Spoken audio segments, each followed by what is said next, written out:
Our word this morning comes from the Gospel of John, chapter 15, that word that is so familiar to us. And Jesus said, "I am the true vine, and my Father is the vine grower. He removes every branch in me that bears no fruit. Every branch that bears fruit, he prunes to make it bear more fruit. You have already been pruned, cleansed by the word that I have spoken to you. Abide in me as I abide in you. And just as the branch cannot bear fruit by itself unless it abides in the vine, neither can you unless you abide in me. I am the vine.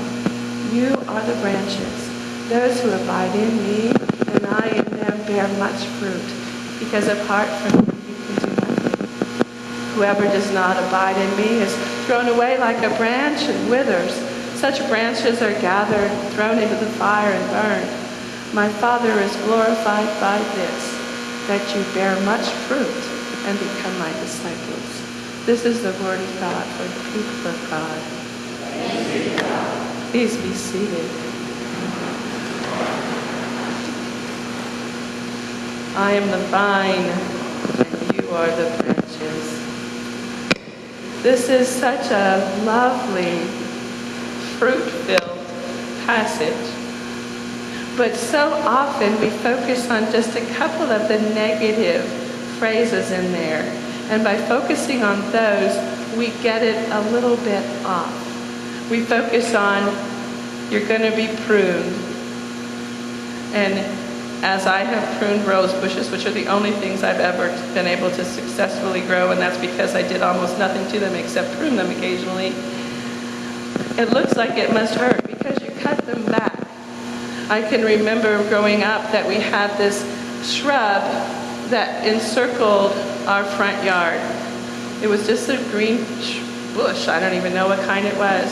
And it would grow to, I don't know, from there to about this high, almost be like a fence by the end of fall. And then not necessarily every year, but at least every couple of years, my dad would prune it. He would cut it back until it was nothing but looked like dead wood about that tall. And it would be so ugly all winter. But the next spring, it would be fuller than ever because the pruning back made it so it could grow. The word here that's used here for pruning is actually the same word that is used by Jesus in the passage for foot washing. It truly does mean cleansing. Jesus did not prune their feet. He did not go and cut them up, and I doubt he gave them a pedicure and pruned their nails. Jesus cleansed their feet. And so when we're talking about what God does to us, God cleanses us. It is much closer to the picture that we have of throwing the refiner's fire, where you take the gold, the silver, and you put it in the fire to cleanse it of all that is not pure gold or pure silver. That's what the pruning is. It's the taking off of the dead pegs, the pieces of us that are no longer useful to us, the pieces of us that cause us not to blossom, the blossoms that once were that now need to give way for a new blossom. That's what that passage means. It's not God's going to punish you as we so often take it. God's going to give you some kind of trouble in order to prune you and teach you better. No, it's God's going to help take off that which is no longer useful so that you can grow even more. And then there's the part in this about, if you don't produce, I'm going to cut you off and throw you into the fire forever, and you're going to be separated from me. It's not quite what the passage says either if you dig a little deeper into it. I have a book. It's written by the same person who did the Prayer of Jabez about abundance. He did a book. It's called The Secrets of the Vintner, The Secret of the Vine Keeper. And he takes this passage And he says he really didn't understand that passage. And he watched a vine grower one day. I get vintner is the one who makes the wine, a vine grower. And he watched him one day, and he was puzzled. And then he had dinner with him overnight, and he said, okay, so I noticed that you weren't pulling branches off and throwing them into the fire. So I'm curious about this passage that says if it doesn't produce fruit, it's cast away. And he said, oh my gosh, all the branches are too valuable for me to do that. When a vine isn't producing, when a branch isn't producing, first I check that it isn't broken off. And if it's even attached a little bit, I find a way to graft it back onto the vine. And then he said, and sometimes they just start growing wild, and the vines start going off on their own, little path. And so what I do, he says, is I go over and I reach down, and I have a bucket of water with me, and I wash off each leaf, and I gently put it back up on the trellis, put it back up, tie it back up, so it can get the sun and get the nutrients and be surrounded by the other branches. So never would I cut off a branch. It worked too much. God doesn't cut us off. Branches don't break off on their own. That's where one of the metaphors falls, because we can. We do break off from the branch. But the good thing is that God is an expert botanist. And I don't know quite much about this, but I know that you can graft branches back on, and they can take root and grow and produce again. And so when we choose to break off, God will, if we're willing, to graft us on again.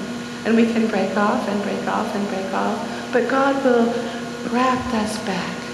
God works to keep us attached to the vine, because just like that little piece of the impatience that broke off, it will wither, and we will wither if we don't stay attached. This passage is much more about what Fran sang about, relationship between us and God and Jesus. God is the one who tends the vines. Vines that are wild don't produce much. We see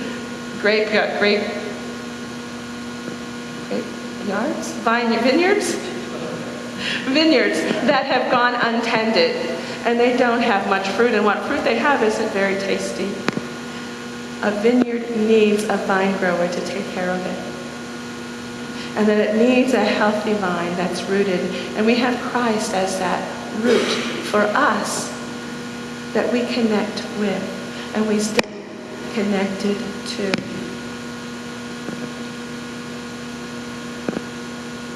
But there's much in our life that would pull us off the vine. And so we have to think of how we can keep ourselves attached. There's a story that an urban minister tells. He had a church in downtown Chicago where parking was very scarce. You had to have metered parking or go to a garage. But this little church, this little Presbyterian church, wasn't far from Wrigley Field and had about 20 spaces.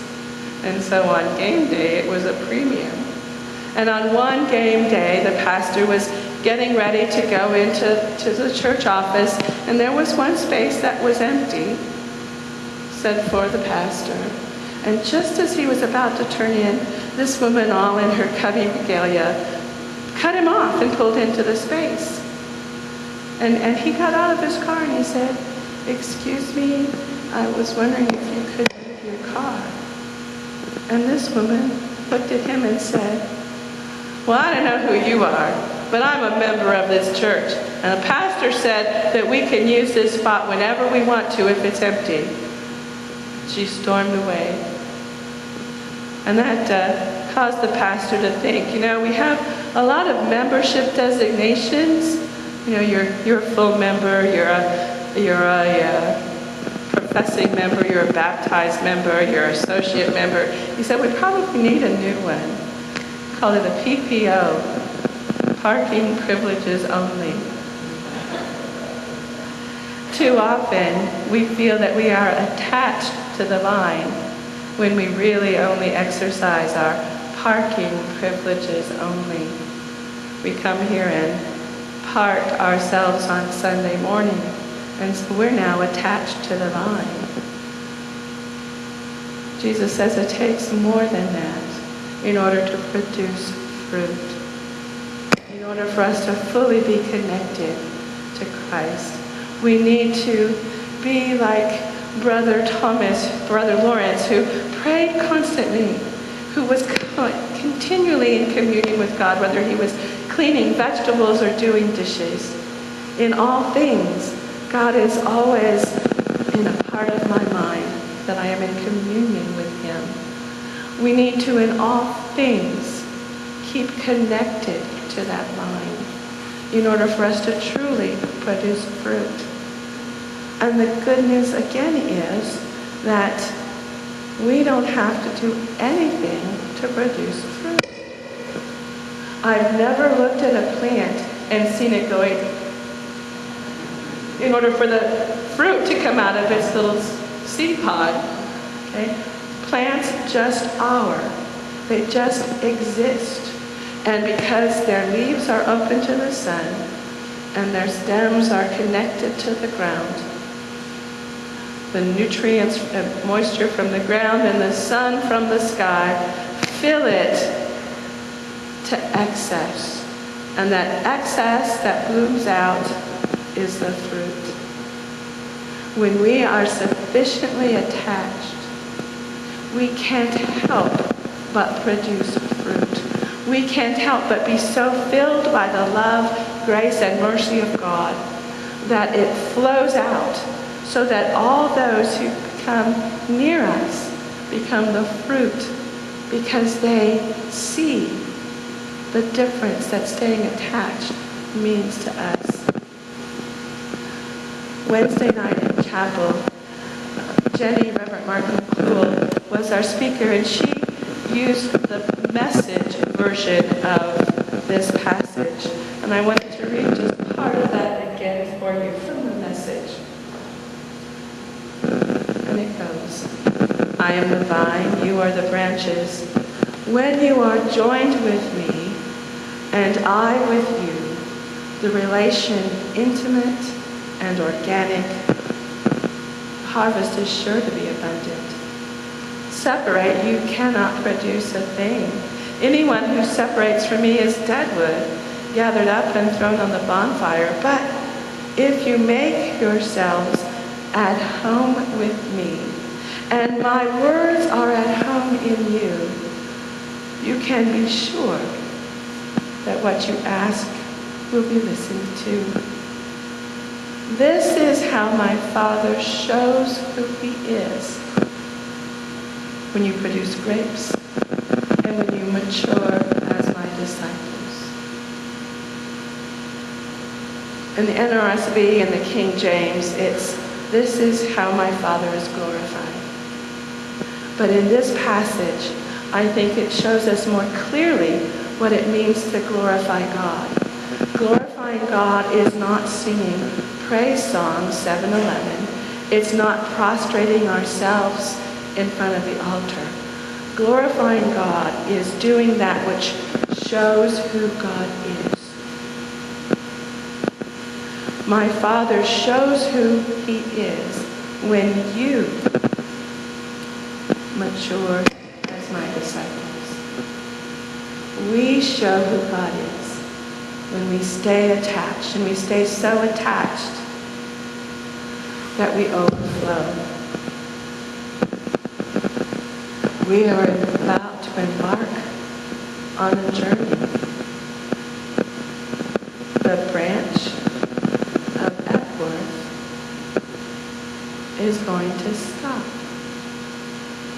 the branch of clegg is going to stop. Clegg is not going to be grafted onto an Epworth bush, nor is Epworth going to be grafted on to a clegg bush. These two branches are being grafted together onto a whole new plant to produce something different. It might not be red, it might not be orange, it might be yellow. It might be pink, it might be lavender. But this new graft will produce something new. But only if we stay attached to it. Every leaf is needed to bring that sun and produce chloroform, the green stuff. I told you I'm not a botanist. I should have looked at my science a little more. Every leaf is needed to process that sunshine. Every leaf. And if you choose to detach, less fruit will be possible. I am the vine, you are the branches. You show who God is when you stay attached, mature as Christian disciples, and allow God to produce fruit through you. As we go to prayer, let us think about the deadheads we may need to have pruned from ourselves, from our hearts, from our spirits, so that we will be ready and able and delighted to be grafted on to the new plant that is about